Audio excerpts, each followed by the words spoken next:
A girl is cursed by the werewolf after a horrific incident in the woods. Will she be able to live with the curse, or will she meet the same fate as the werewolf that cursed her? Let's find out in the 2022 Norwegian film Viking Ulven. Over 1,000 years ago, Gudbrand the Grim, a Viking chieftain, set sail with his men of 20 ships to plunder Normandy. During the attack, they discovered a secret room in an abbey. Despite the monks' pleas, Gudbrand entered the secret room. However, the room had no gold or any other treasure but a single wolf. Not knowing what it truly was, the Vikings took the wolf with them back to Norway. Unexpectedly, the Vikings were all found dead on their ship, and the wolf was missing upon arriving at their homeland. The wolf, which was said to be the Hound of Hell, found its way to the deep Nordic woods. In the present, in the municipality of Nebo, a teenager named Thale is watching a movie with her younger sister Jenny, who is deaf and mute. All the while, she receives a message from her classmate Jonas asking if she's coming to their mini party by the bay. Thinking about it, she sneaks a pack of canned beers into her bag, but Jenny sees her and asks if she could come too. Thale declines and heads out, telling her stepfather, Arthur, that she's going out to meet with her classmates. Outside, Thale comes across her mother, Liv, a policewoman, who tells her not to stay out too late. Arriving at the bay, Jonas greets her and they chat for a short time before another teenager named Ellen calls Jonas, wanting to talk to him. Alone, she feels out of place, so she gets a beer and drinks by herself. At this time, other teenagers tease Thale, gossiping about why she and her family moved to Nebo from Sweden. Pissed, she just decides to head out and goes for a walk. As Thale passes by the woods, she notices Jonas and Ellen and overhears them talking about her. Ellen seems not to like Thale, especially since she comes to her party without her knowing it beforehand. In turn, Jonas argues that he's just happy that they have someone new in town, so he wants to welcome Thale properly. Hearing all this, Thale is about to leave when Ellen suddenly screams like she's in pain. Looking back, she sees Ellen down on the ground and immediately goes to check on her. Thale finds Ellen covered in blood and tries to help her stand up, but they're suddenly attacked from behind. Just then, she sees Jonas sitting in the corner covered in blood as well. Unfortunately, Thale cannot do anything but scream in terror as some unseen animal drags Ellen away.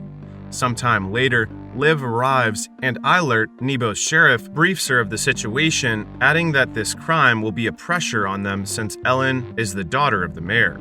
He also informs her that Thale is one of the students that were attacked. Knowing this, Liv immediately goes to Thale and asks how she is, but Thale is still in shock and too afraid to even comprehend what just happened. Shortly after, Liv inspects a broken tree and finds a claw that seems like it belongs to a wolf. The next day, Thale dreams of being afloat in the woods when her mother wakes her up. Liv asks how she's feeling, to which Thale says she's fine. Then, Liv asks again what happened, but Thale cannot remember anything aside from seeing Ellen down on the ground and getting dragged away. At school, Liv and Eilert get the statements of the students that were at the party last night. One by one, the two officers ask them questions, but none of them really give an answer that can be useful in the investigation, aside from Thale's statement that she heard a howling scream during the attack. Afterward, Liv takes Thale home. In the car, the mother and daughter talk about Thale's father, which leads to an argument. As it turns out, Thale's parents have long been separated, and Liv just took Thale in after the death of her ex-husband. Liv says she tried her best to maintain a good relationship with her ex-husband, but never really worked between them. Later that night, Liv researches wolves and compares the claw she got from the crime scene. Feeling sure that she's on the right track, she calls Eilert and asks if they could send out a hunting party to track the wolf. But the sheriff insists that they need to confirm first if it's a wolf that attacked and took Ellen before he could do such a thing. The following day, Liv receives a call from Eilert saying that they have already found Ellen's body. Hearing this, Liv quickly meets Eilert at the hospital where Ellen's body is being inspected. According to the doctor, Ellen is found 1.5 miles away from the crime scene, and it can be confirmed that the scratch and bite marks on her body are made by an animal. However, she also points out that these wounds are too big for it to be coming from a regular-sized wolf.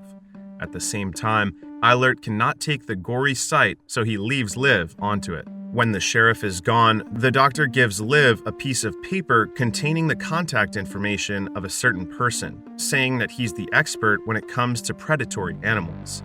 As Liv goes out of the room, she finds Eilert trying to stop the major from seeing her daughter's body. Because of this, Liv joins in the persuasion, explaining that the doctor is not yet done with her examination of Ellen. Then, Liv calls the number that the doctor gave, and it is directed to the Norwegian School of Veterinary Science. A man then talks to a professor named William about the call he received from Liv and explains that there had been a wolf attack. Surprised, William states that wolves don't usually attack humans. The man then says it's exactly the reason why he's sending William to Nebo to identify if the predator is a wolf or other animals. Meanwhile, Thale comes back to the crime scene and hears Ellen calling for her. Confused, she looks around until she sees her in the woods, but she also vanishes from her sight immediately. At night, a mysterious man sneaks inside the hospital to see Ellen's dead body in person. This man then goes to the police station the following day and talks to Liv. He introduces himself as Lars and claims that he's been hunting the wolf that killed Ellen for a long time now. At this time, he asks her if she knows about the lycanthropes, declaring that the kind of beast they are looking for is actually a werewolf. Liv thinks that Lars is just messing with her, but he insists that they must find it immediately and stop the infection before it spreads, saying that the werewolf's bloodline must be broken. Pissed, Liv orders him to leave, to which he complies. But he tells her that he's just in the camping ground if they ever need his help in hunting the werewolf. And before he leaves, he gives her a silver bullet, pointing out that it's the only thing that could kill it. In another part of the town, Thale meets with Johan at a local diner where Johan apologizes to her for bringing her to the party that night.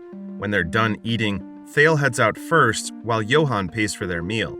Just then, he comes across Vidar, one of Ellen's friends, who is also present at the party, and he taunts her that there has been a rumor that Thale purposely left Ellen to die.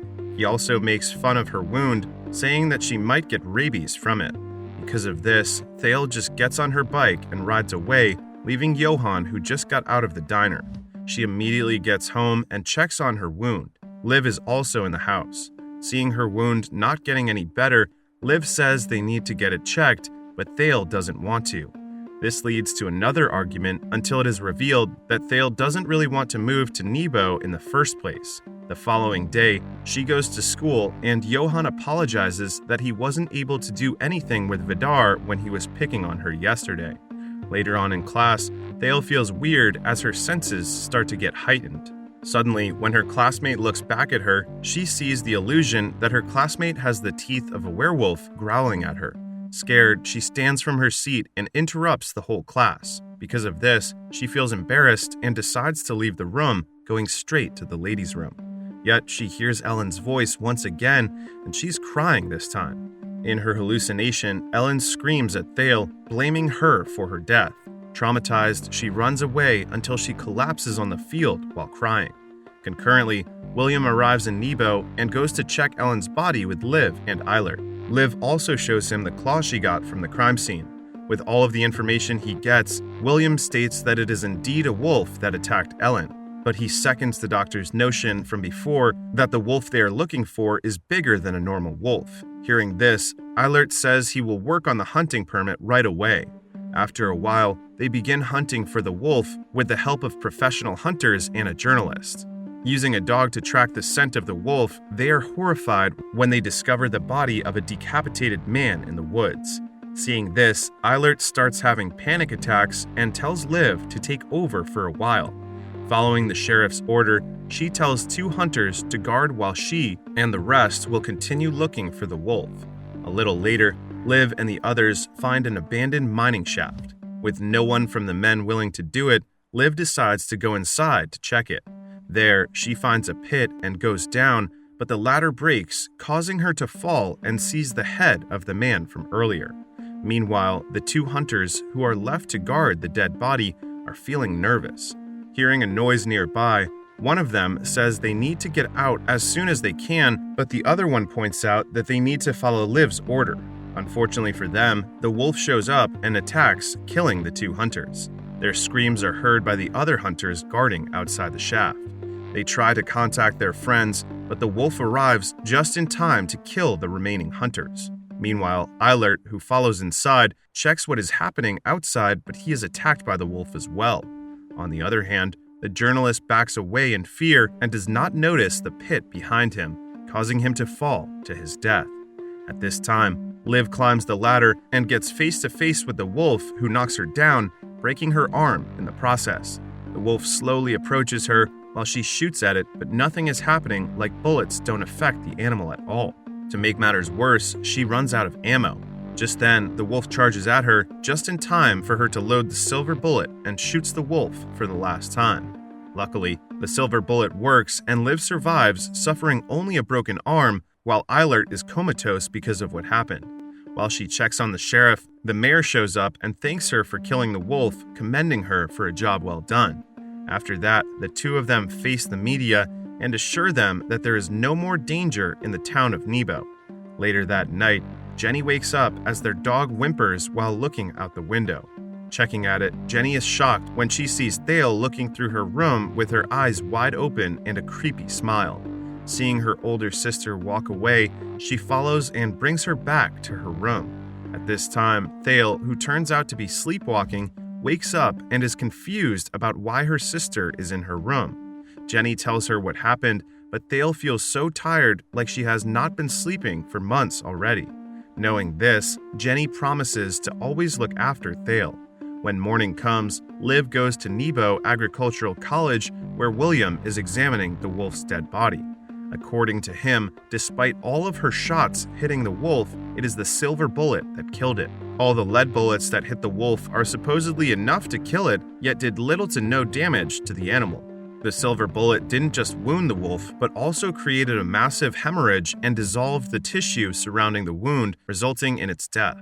He also shows her the wolf's foot that has a nail growing out of it, which means that the claw she recovered from before indeed came from this wolf.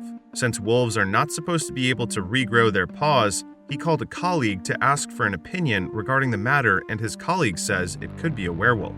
With all this information at hand, Liv and William go see Lars to ask what he knows about werewolves. According to Lars, the werewolf Liv killed has been alive for a very long time. Showing them a book, he explains that the Vikings brought it from Europe a very long time ago, with its specific origins still unknown to this date. A young werewolf is like a dog with rabies, which is wild, crazy, and bloodthirsty. At this time, Liv asks what will happen if the infection starts to spread. Lars states that the human infected by the werewolf will have their senses heightened, and they gradually transform until their wolf form finally takes over their humanity. Besides, there is no way to reverse its effect.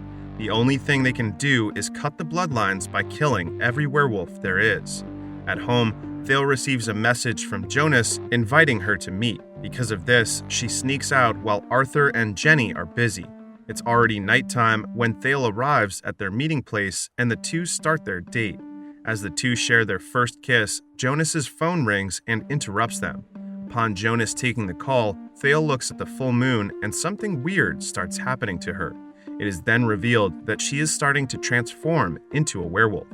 When Jonas ends the call, he notices that Thale is struggling with something. In turn, she tells her to go away, but it's too late as she attacks her new boyfriend. The next day, Thale dreams of floating in the woods again, but this time she is covered with blood. When she wakes up, she finds herself in their garage with her face slightly looking different. Feeling nauseous, Thale throws up and is horrified to see a finger in her vomit. Meanwhile, her mother responds to the call about Jonas's death. She asks the doctor if the wounds in Jonas's body are the same as those found in Ellen's, and the doctor confirms it. William, on the other hand, tells Liv that the gap between the teeth that are shown smaller in the bite marks. This means that they have another werewolf on the loose, and Liv seems to know that it is her daughter. Not long after, Lars disguises himself as a doctor and goes to Eilert's room. apologizing to him, Lars kills him, thinking that he might turn into a werewolf anytime soon because of the wounds he got from one. Later, William receives the results of the examination he did and gets horrified when he discovers that the one who attacked Jonas shares the DNA of both a human and a werewolf. At the same time, Thale decides to leave Nebo and rides a bus to Oslo. However, as she looks at the moon again, she starts to transform, startling every passenger on the bus. At this moment, she attacks them, causing the bus to crash.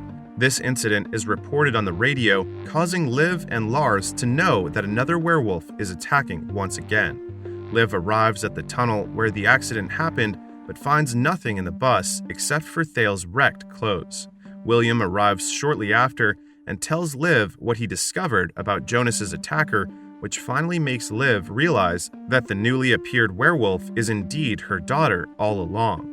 Speaking of Thale, her wolf transformation is finally complete and she heads home. Seeing her from the reflection of the TV, Jenny gets scared, but as she looks at the werewolf's eyes, she notices that it has the same eye colors as her sister, realizing that it is Thale that's in front of her.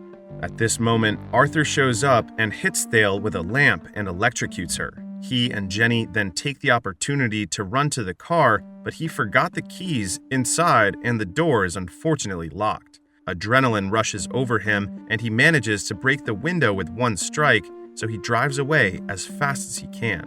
However, his wound takes a toll on him as he loses too much blood. Losing consciousness, the car crashes, but before he completely passes out, he tells Jenny to run. The car crash is also noticed by the people inside a bar, and they go out to check it. Just then, Thale catches up and starts attacking the people everywhere. Seeing this, Jenny approaches the werewolf, signing that she will look after her, reminding Thale of her promise to her older sister. Just as Thale starts to calm down, Liv and William arrive. Liv finds the unconscious Arthur in the car and asks where Jenny is. Learning that he told Jenny to run and hide, Liv sees Jenny face to face with Thale. William then shoots the werewolf with a tranquilizer dart that is enough to make an elephant fall asleep, but nothing happens except it angers Thale once more. Because of this, Liv, Jenny, and William hide in a nearby house, barely closing the door before Thale can get in. As Jenny hides, the werewolf continues banging on the door.